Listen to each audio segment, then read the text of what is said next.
Welcome. I'm Pastor Jim, and today I want to ask you something real, something heavy. Why do innocent children suffer?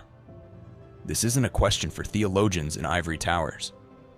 It's a question for all of us who've held pain in our hands and asked God, why?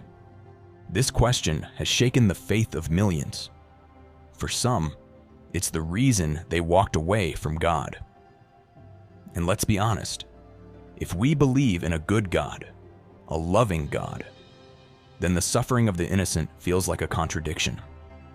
Children who haven't sinned, who haven't chosen evil, why should they suffer? Even Jesus' own disciples struggled with questions like this. They saw a blind man and asked, "Who sinned, this man or his parents?" Assuming all suffering must be punishment. But Jesus said no. Some say the answer lies in free will. God gave humanity the freedom to choose, to love, or to destroy. And sadly, many choose to hurt others.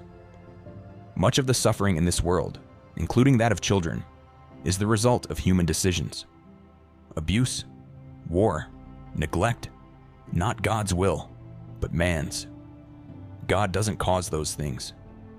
But in His wisdom, He allows free will. Because love, real love, must be freely chosen.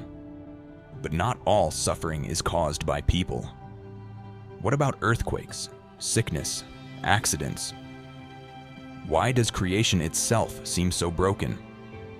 The Bible tells us that the whole world is groaning, like in the pains of childbirth.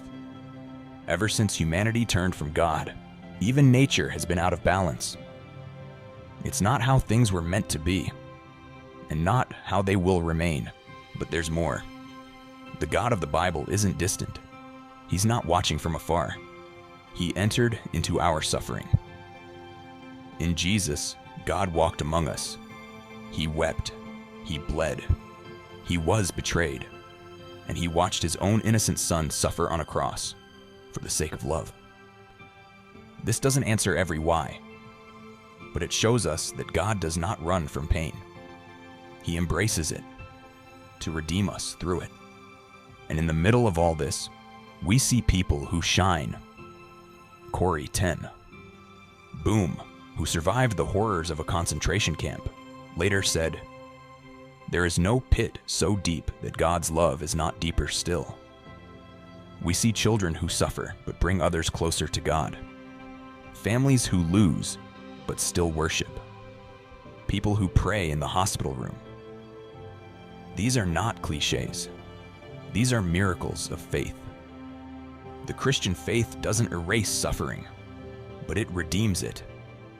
There is a promise that one day God will wipe away every tear. That all the pain we've seen and felt will be answered with glory, justice, and healing. We don't have all the answers, but we're not alone in the questions.